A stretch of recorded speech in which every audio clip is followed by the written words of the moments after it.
గురుగారు ఇప్పుడు పీరియడ్స్ టైంలో అసలు పూజ గదికి వెళ్ళకూడదు, పూజ చేయకూడదు అని అంటారు. అంటే ఆ టైంలో ఒకవేళ ఇంట్లో వాళ్ళు పూజ చేయొచ్చా? అంటే మగవాళ్ళు వాళ్ళు వీళ్ళు ఉంటారు కదా, అమ్మ కానీ అక్కో చెల్లో వీళ్ళు ఉంటారు కదా, వాళ్ళు పూజ చేసి దీపం పెట్టేసి గుడికి వెళ్ళి రావచ్చా గురుగారు? మంచి ప్రశ్న నాన్న. ఇక్కడ ఆడవాళ్ళకి ఋతుక్రమ సమయంలో ముఖ్యంగా మానసికంగా ప్రశాంతత ఉండదు, కకలావికలంగా ఉంటుంది. అవునా కాదా? అంటే డిస్టర్బెన్స్, మైండ్ డిస్టర్బ్డ్గా ఉంటుంది. ఆ టైంలో పూజ చేయడం కరెక్ట్ కాదు అనేది నెంబర్ 1. నెంబర్ 2, కొన్ని పాపాలు ఎక్కడి నుంచి పోతాయి అని చెప్పే ఒక దీని ద్వారా చూసుకుంటే ఆడవాళ్ళకి ఋతుక్రమం ద్వారా వచ్చేటువంటి రక్తం ద్వారానే బయటికి వెళ్ళిపోతాయి పాపాలు అనేటువంటిది కొన్ని కథలు ఉన్నాయి. అలాంటి పాపభూయిష్టమైనటువంటి శరీరంతో ఉన్నప్పుడు పూజలు చేయకూడదు అనేటువంటిది శాస్త్రం. 3వది, ఇంట్లో ఆడవాళ్ళు అంటే పూర్వకాలంలో ఏంటి అంటే ఒక 3 రోజుల పాటు చక్కగా ఒక పక్కన కూర్చోబెట్టేవాళ్ళు, మహారాణిలాగా సాగుతుంది. చాలామంది అదేదో పెద్ద అంటరాంతనంలాగా చూస్తున్నారు, కానీ 3 రోజులు ఇంట్లోకి రావాల్సిన పని లేదు, వంట చేయాల్సిన పని లేదు, చక్కగా పడుకోవచ్చు, ప్రశాంతంగా విశ్రాంతి తీసుకోవచ్చు. మంచినీళ్ళు కావాలన్నా తెచ్చిస్తారు, అన్నం కావాలన్నా పెడతారు, ఇంకేది కావాలన్నా దగ్గరే తెచ్చిస్తారు. అంటే ఒక మహారాణిలాగా నిన్ను చూసుకుంటామని చెప్పేసి 3 రోజుల పాటు రెస్ట్.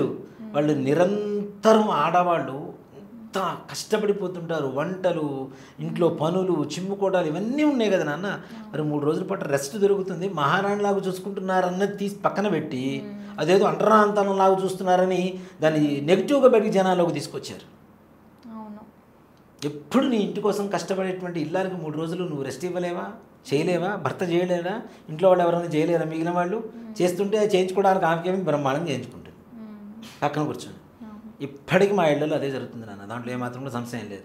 వాళ్ళని రానివ్వము, వాళ్ళు ప్రశాంతంగా ఒక చోట కూర్చోబెడతాము, వాళ్ళకి కావాల్సినవన్నీ ఇస్తాం. వాళ్ళకు ఒక బెడ్ ఉంటుంది, చక్కగా పరుపు ఇది లేకుండా మంచి ప్రశాంతంగా ఒక బెడ్ ఉంటుంది, దాని మీద పడుకుంటారు, మహారాణిలాగా ఉంటారు. వాళ్ళు టీవీ పెట్టుకొని హాయిగా చూస్తూ కూర్చుంటారు, వాళ్ళ రూమ్లో టీవీ పెట్టుకొని. అవునా? సో అంతకుమించి విశ్రాంతి ఏం కావాలి? ఆడవాళ్ళకి విశ్రాంతి కోసం ఒకటి, అలాగే రక్తభూయిష్టమైనటువంటి శరీరంతో ఏ రకమైనటువంటి పూజలు చేయకూడదు అనేటువంటిది ఒకటి, అలాగే మెంటల్గా డిస్టర్బ్డ్గా ఉంటారు కాబట్టి ఆ టైంలో పూజలు చేయడం కరెక్ట్ కాదు అనేటువంటిది ఇంకొకటి. దీంతో పాటుగా మగవాళ్ళ ఇంట్లో పూజ చేయవచ్చా అంటే, ఆడవాళ్ళ ఇంట్లో ఇప్పుడు అందరూ తిరుగుతున్నారు నాన్న, అన్నీ ముట్టేసుకుంటున్నారు. దానివల్ల ఆ నెగిటివ్ అనేది ఎక్కడికి పోతుంది చెప్పండి? 3 రోజులు తిరిగేస్తాం, 4వ రోజు ఆవు పంచదని జల్లేసుకుంటామని చెప్తున్నారు. అంటే పూర్వకాలంలో ఎక్కువ మనకి అందరు కుటుంబంలో అందరూ కలిసి ఉండేవాళ్ళు. అవునా? ఒకళ్ళైతే ఇంకొకళ్ళు పని చేసేవాళ్ళు. ఇప్పుడు ఆ పరిస్థితులు లేవు కదా, కాబట్టి ఇంట్లో తిరుగుతున్నాం, చేసుకుంటున్నాం అని చెప్తున్నారు. కానీ అది కూడా అవకాశం ఉన్నంత వరకు మనం అరికట్టగలిగితే ఇంకా చాలా మంచిది. పాజిటివ్ ఎనర్జీ ఇంట్లో బ్రహ్మాండంగా ఉంటుంది. అలాగే ముఖ్యంగా మగవాళ్ళు పూజ చేయొచ్చా అంటే, చక్కగా స్నానం చేసి ఉతికిన బట్టలు కట్టుకొని ఎవరిని ముట్టుకోకుండా లోపల కూర్చొని దేవాలయంలో దేవుడి గుడిలో కూర్చొని దీపారాధన చేసుకుని పూజ చేసుకోవచ్చు. ఆ సమయంలో వాళ్ళు అటు ఇటు తిరగకూడదు. అయిపోయిన తర్వాత పూజకి తలుపులు వేసేసేయండి, పూజ గదికి. లేదు కర్టన్ ఉంటే కర్టన్ వేసేసేయండి. ఆ సమయంలో దేవతలు ఎదురుగా తిరగరుగా వీళ్ళు.